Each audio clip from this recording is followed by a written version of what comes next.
I'm going to talk about a question that came up today or recently about what to do if you are stuck in freeze mode and how to even recognize that you're stuck in freeze mode. So being stuck in freeze mode is like when you just feel like you can't do anything and you lack motivation, and even though you might want to move forward with things, you just feel like you can't. And a lot of times what happens when people find themselves in that situation is that they resist it. They push and they think, okay, I need to, push past this, and they try to force themselves to do things. And it usually doesn't work out really well. It feels like a lot of effort, and there's continued resistance. So what we need to do when we find ourselves in freeze mode is actually just surrender to that. Because the sooner that we surrender, and I don't mean just taking rest, which is what we need to do, but also just not beating ourselves up over it, not feeling, shame around it, just as much as possible. Of course, there's always like things we need to do, but as much as possible, take rest. So I've seen this happen a lot with people who are following a new life path.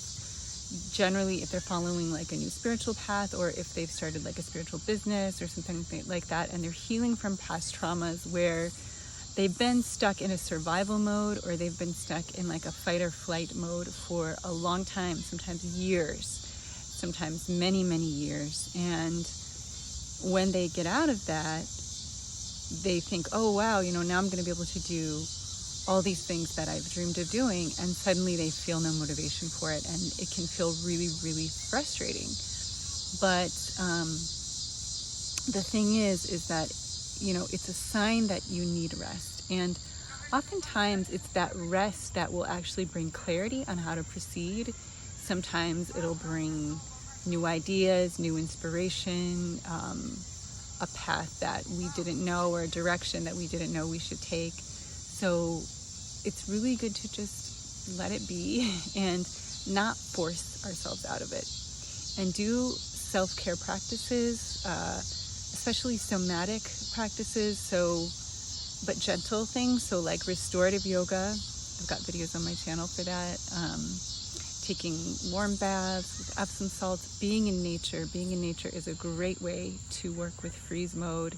And just being present. Because honestly, if you've been a long time, doing something that didn't align with you, like maybe in a job or a life situation that didn't align with you, and you were forcing yourself into this doing all the time, you weren't really taking time for just being present with yourself. And that might be exactly what you need to prepare yourself for the next path. And oftentimes we think that wherever we're at the moment is permanent, but think of this more as a passageway, as a pathway to the new you, a transition, if you will.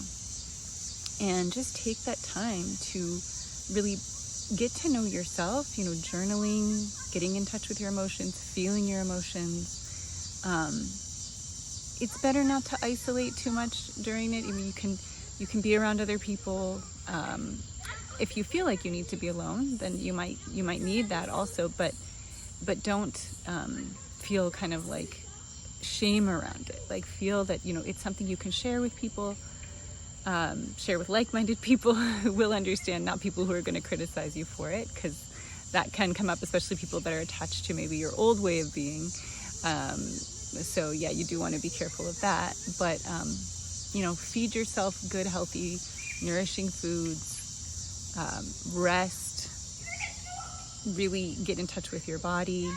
These are all the things that you can do if you find yourself in that situation. And if you have more questions on it, feel free to leave them below. And if needed, I can do a follow-up video on that.